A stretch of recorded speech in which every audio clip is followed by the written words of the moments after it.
स्वागत है दोस्तों। आज की हमारी क्लास हिंदी साहित्य के एक बहुत बड़े उपन्यासकार कथाकार मनोहर श्याम जोशी जी पर आधारित है। आज हम इनके सभी उपन्यासों के बारे में, उन उपन्यासों की कथावस्तु के बारे में बहुत संक्षिप्त में जानेंगे जितना परीक्षाओं की दृष्टि से उपयोगी है। साथ ही इन्हें कौन से पुरस्कार मिले, कब मिले, वो भी हम देखेंगे। तो उत्तराखंड एलटी परीक्षा में, DSSB असिस्टेंट प्रोफेसर, किसी भी परीक्षा की दृष्टि से मनोहर श्याम जोशी जी के उपन्यास बहुत महत्वपूर्ण हैं। तो देखिए कि इन्होंने कौन कौन से उपन्यास लिखे हैं। सबसे पहले देखते हैं कि इनका जीवन काल कब से कब तक रहा है। तो इनका जीवन काल 1933 से सन 2006 ईस्वी तक रहा है। ये 2006 तक वर्तमान रहे हैं। इनके उपन्यासों की बात करें तो सबसे जो प्रसिद्ध इनका उपन्यास है कुरकुर स्वाहा, 1980 में उन्होंने लिखा। उसके बाद कसब, ये भी बहुत चर्चित हुआ उपन्यास, 1982 में, उसके 2 साल बाद आया। हरिया हरक्यूलस की हैरानी, 1994 में। अभी हम देखेंगे कि हरिया इसमें कौन है। हरिया हरक्यूलस की हैरानी उपन्यास का नाम है, 1994 में। हमजाद, 1996। टाटा प्रोफेसर, 2001। क्याप, 2001। तो ये इतने उपन्यास इनके जो हैं वो बहुत चर्चित हैं। साथ ही एक और उपन्यास है मैं कौन हूँ, यानी कौन हूँ मैं, उपन्यास का नाम है कौन हूँ मैं। ये 2006 ईस्वी में प्रकाशित हुआ और यह उपन्यास उनकी मृत्यु के बाद प्रकाशित हुआ है। तो ध्यान रखेंगे उत्तराखंड एलटी की तैयारी करने वाले जो बच्चे हैं, क्योंकि सिलेबस में लगे हुए हैं मनोहर श्याम जोशी, तो अगर पूछ ले मनोहर श्याम जोशी का कौन सा उपन्यास उनकी मृत्यु के बाद प्रकाशित हुआ है, तो वो है कौन हूँ मैं, सन 2006 में। ठीक। और क्याप उपन्यास जो इनका है 2001 में, उस पर उन्हें साहित्य अकादमी पुरस्कार मिला है। 2001 में प्रकाशित हुई है पुस्तक और 2005 में उन्हें साहित्य अकादमी पुरस्कार मिला है। यानी पुस्तक का मूल्यांकन होते होते एक समय बीतता है और उसके बाद उस पर तय किया जाता है कि किस पुस्तक पे कौन सा पुरस्कार देना चाहिए। तो क्याप नामक उपन्यास मनोहर श्याम जोशी का साहित्य अकादमी पुरस्कार दिया गया। ये तथ्य आप ध्यान रखिएगा, बहुत महत्वपूर्ण है। आगे हम देखते हैं कि उपन्यासों की कथावस्तु क्या है। संक्षिप्त में हम देखेंगे, जैसे कुरकुर स्वाहा, रामचंद्र तिवारी जी ने लिखा है कि इस उपन्यास में बम्बई के पतनशील समाज का चित्रण दिखाया गया है। जिस तरह का संक्रमण उस समाज में है मुंबई के की, जिस तरह की नैतिक और चारित्रिक दशाएं वहाँ की हैं, उन सबको इस उपन्यास में उन्होंने दिखाया हुआ है। लेखक ने कॉल गर्ल्स और फिल्म जगत के संदर्भ को सामने रखकर नेहरू युग के खोखलेपन पर प्रहार किया है, रामचंद्र तिवारी जी ने लिखा है। यानी फिल्म जगत में जो भी सच्चाइयाँ हैं, फिल्म जगत की जो भी रूप है, विकृत रूप है, या वहाँ नैतिकता का क्या रूप है, मूल्यों को किस तरह से वहाँ देखा जाता है, उन सब को मनोहर श्याम जोशी जी ने अपने इस उपन्यास में फिल्म जगत को बहुत नज़दीक से देख करके दिखाया हुआ है। ठीक। अब इसमें इस उपन्यास की और खासियत जो आपको ध्यान रखनी है, अगर पूछ ले परीक्षाओं की दृष्टि से, कि किस उपन्यास में कई सारी बोलियों का प्रयोग हुआ है, तो कुरकुर स्वाहा में ही अलग अलग बोलियों का प्रयोग किया गया है।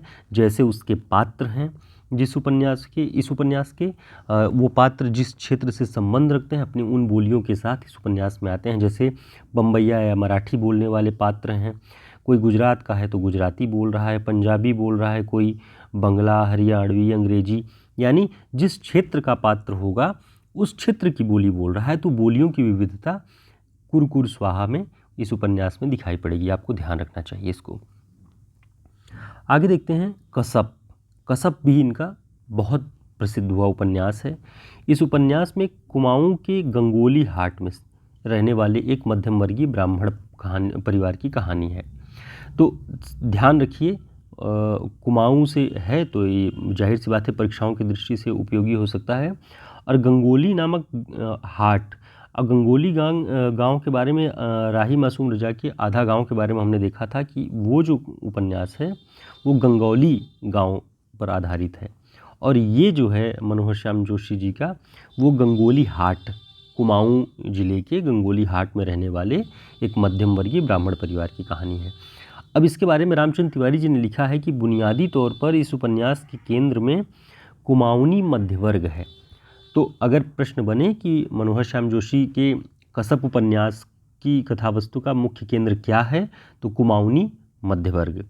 यह उपन्यास अंततः ऐसा मीठा मीठा उदास उदास कुछ अपरिचित सा प्रभाव मन पर छोड़ जाता है, जिसे प्रकट करने के लिए कहना पड़ता है कसब जाने क्या, यानी क्या जाने। तो ये वो अपरिचित सा प्रभाव है, कुछ स्पष्ट नहीं है, इसलिए इसमें इसका नाम जो पूरा लिखा जाता है वो कसब क्या जाने क्या है, यानी कुछ स्पष्ट नहीं होता है। तो इसे ध्यान रखिएगा आप। कुमाऊनी मध्य वर्ग पर आधारित उपन्यास है। दोस्तों हमने अपने अब तक पढ़ाए हुए सभी पूरी क्लासों का जो कलेक्शन है वो इसे पुस्तकाकार रूप में पब्लिश किया हुआ है। आप चाहें तो इसे प्रिंट भी प्राप्त कर सकते हैं इसका, और अगर आप ई बुक प्राप्त करना चाहते हैं तो वो 150 रुपये में आपको मिल जाएगा, और प्रिंट बुक जो है वो 290 रुपये में डाक खर्च सहित है, आपको कोई अलग से डाक खर्च नहीं देना होगा।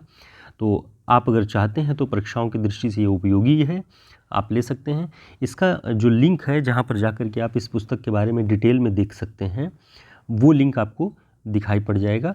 वहाँ जाके आप पूरी पुस्तक के विषय सूची के बारे में ध्यान से देख लीजिए, आपको उपयोगी लगे तो ज़रूर लीजिए और परीक्षाओं को अपनी इस पुस्तक के आधार पर तैयारी करिए। आगे हम देखते हैं हरिया हरक्यूलस की हैरानी। हरिया नाम का एक पात्र है इस उपन्यास में। इस उपन्यास का जो केंद्रीय पात्र है वह हरिया रहता है। यह उपन्यास उत्तर आधुनिक समय के यथार्थ रूप को प्रकट करता है, जहाँ मूल्यों के प्रति कोई संकल्प नहीं है, कोई प्रतिबद्धता नहीं दिखाई पड़ती है। हरिया जिस समाज में है वह घृणित, स्वार्थी और मूल्यहीन है। इसी समाज के खिलाफ हरिया का चरित्र संघर्ष करता है।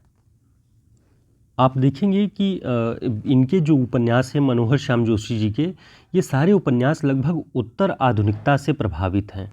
उत्तर आधुनिकता एक ऐसी प्रवृत्ति है जिसमें मनुष्य के मूल्यों और उसकी नैतिक पक्षधरता सब कुछ बदलते जाते हैं। जिस भी जीवन मूल्य में हमारी पीढ़ियां चली आ रही थी जीते हुए, जो उनके संस्कार थे, जो भी नैतिकताओं के प्रति उनकी का संकल्प था, वो सब टूटता है इस दौर में। तब वह ऐसा समाज घृणित बनता है, स्वार्थी बनता है और मूल्यहीन बनता है। तो इनके लगभग सभी उपन्यासों में उत्तर आधुनिकता का प्रभाव है, इसे आपको ध्यान रखना है कि मूल प्रवृत्ति इनके उपन्यासों की क्या रही है, उत्तर आधुनिकता का प्रभाव। तो इसे आप देखिएगा। इसके अलावा एक जो इनका उपन्यास है हमजाद उपन्यास में दो पात्र हैं जो प्रमुख पात्र हैं, टोपन और तिलक। टोपन भोगवादी प्रवृत्ति का है और तिलक मानवीय और नैतिक पात्र है। उपभोक्तावादी संस्कृति का आक्रामक प्रभाव और उत्तर आधुनिकता का प्रभाव इस उपन्यास पर दिखाई देता है। तो इस हमजाद पर भी उत्तर आधुनिकता और उपभोक्तावादी संस्कृति का प्रभाव दिखाई पड़ता है। तो जिस दौर में ये उपन्यास लिख रहे थे सन 1990 के बाद, तो बाजारवाद बहुत तेज़ी से बढ़ रहा था, जिसमें उपभोक्तावाद यानी हर चीज़ को उपभोग करने की प्रवृत्ति, उसे अपने उपयोग में लाने वाली उपयोगितावादी दृष्टि बहुत तेज़ी से बढ़ रही थी। तो टोपन ऐसा ही पात्र रहता है जो भोगवादी है, उसके लिए मानवता और नैतिकता कुछ नहीं है, लेकिन तिलक मानवीय और नैतिक पात्र है। तो इन दोनों का जो संघर्ष है इस कथा में दिखाई पड़ता है, ध्यान रखिएगा इसे। एक उपन्यास है इनका जो क्याप में उत्तर आधुनिक शैली में, देखिए इसमें भी उत्तर आधुनिक शैली में कुर्मांचल के कस्तूरी कोट वर्तमान में वाल्मीकि नगर की कहानी लिखी गई है। यह कथा आज़ादी की लड़ाई के दौरान आरंभ होती है, जिसमें मार्क्सवादी विचारों के आलोक में देश की सामाजिक और राजनीतिक विकृतियों से संघर्ष दिखाई पड़ता है। यानी समाज में और राजनीति में जिस भी तरह की विकृतियां दिखाई पड़ रही थी, उसे मार्क्सवादी जो एक समता, समानता और बंधुत्व वाले जो विचार हैं, उनसे संघर्ष करके कथा को आगे बढ़ाया गया है। पूरा समाज राजनीति, जाति, धर्म और स्वार्थ संप्रदाय का शिकार है। मानवीय मूल्य इसमें दरकिनार दिखाई पड़ते हैं, और आज भी इस समाज की ऐसी स्थिति है। राजनीति, जाति, धर्म, स्वार्थ, संप्रदाय सब में बटा हुआ समाज है। तो वो प्रवृत्ति आज भी चली आ रही है जब ये उपन्यास लिखा गया था, तो इसे ध्यान रखिएगा। इसके अलावा हमने मैं कौन हूँ या कौन हूँ मैं, जो उपन्यास इनका है, जो उनकी मृत्यु के बाद प्रकाशित हुआ 2006 में, उसमें यह है कि इस उपन्यास में दार्जिलिंग में एक भुआल नामक राज्य है। इस सन 1909 की कथा है, रामचंद्र तिवारी जी ने लिखा है। 1909 की कथा है कि दार्जिलिंग के भुआल नामक एक राज्य में एक राजकुमार थे, रोमेंद्र नारायण राय। तो इनकी मृत्यु हो जाती है, और जब इनका दाह संस्कार करने के लिए लोग लेके जाते हैं घाट पर, तो वहाँ भीषण वर्षा होने लगती है और सब छोड़ करके उनकी लाश को चले आते हैं। उसके बाद क्या होता है कि जब वहाँ लोग पहुँचते हैं तो वो लाश नहीं मिलती है, और कुछ समय पश्चात ये घटना बहुत रोमांचक हो जाती है, और उसी को आधार बना करके, और ये वास्तविक घटना है, ऐसा रामचंद्र तिवारी जी ने लिखा हुआ है। तो उसी को आधार बना करके एक भुआल नामक इसी राज्य में एक सन्यासी रहता है। कुछ समय पश्चात वो जाता है उसके घर पे और कहता है कि मैं ही राजकुमार हूँ और जो मेरी मृत्यु नहीं हुई थी, मैं जीवित था, ऐसे इस तरह से दावा करके। लेकिन उसकी पत्नी नहीं मानती है कि मेरा पति है, वो ऐसा स्वीकार नहीं करती। तो वो सन्यासी कोर्ट में जाता है और कोर्ट में अपनी पहचान सिद्ध करने में सफल होता है और आकर के उस राज्य में रहने लगता है। तो बाद में क्या होता है कि वो कोर्ट में विजयी होने के बाद भी उसको कोई बीमारी हो जाती है और उसमें उसकी मृत्यु हो जाती है। तो एक तरह से ईश्वरीय न्याय की बात रामचंद्र तिवारी जी ने कहा कि रानी को, जो रानी थी उसकी बीवी, उसको ईश्वरीय न्याय मिलता है, क्योंकि वो छलपूर्वक या बलपूर्वक जिस भी तरीके से आकर के उनके घर में रहने लगा, तो उसका परिणाम उसे ईश्वरीय न्याय के रूप में मिलती है और वो बीमार होकर के मर जाता है। तो इस तरह की एक कथा गोई, जो किस्सा गोई होती है ना, गप, इस तरह की चीज़ें इस उपन्यास में हैं, तो उसे केंद्र बनाया गया है। और वो साधु पंजाबी साधु रहता है। ध्यान रखना है, कौन हूँ मैं उपन्यास में पंजाबी साधु अपना दावा करता है कि मैं राजकुमार हूँ। तो ये सारी चीज़ें हैं। इंटरव्यू की एक पुस्तक भी इनकी बहुत प्रसिद्ध है।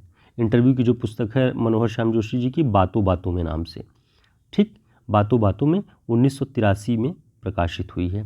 तो ये इंटरव्यू की है, तो इसे ध्यान रखिए। इंटरव्यू विधा में मनोहर श्याम जोशी की बातों बातों में किताब का नाम है। तो दोस्तों, उम्मीद है कि आपकी परीक्षाओं की दृष्टि से मनोहर श्याम जोशी जी के लगभग सारे उपन्यासों के बारे में हमने बात की। अभी कहानियों के बारे में इनका कोई जिक्र नहीं मिलता है, इसलिए हमने केवल उपन्यास पर आधारित और इंटरव्यू पर आधारित इनका ये वीडियो रखा। साथ ही इनका जन्मकाल भी आप ध्यान रखिए, सारे उपन्यासों के नाम याद रखिए, जिस उपन्यास पे इन्हें पुरस्कार मिला है वो याद रखिए, जो मृत्यु के बाद प्रकाशित हुआ है वो याद रखिए। तो इस तरह से आपके लिए आसान हो जाएगा, एक शॉर्ट नोट्स बना लीजिएगा आप। फिर मिलते हैं एक नए रचनाकार के साथ, एक नए टॉपिक के साथ। तब तक के लिए नमस्कार, शुभकामनाएं।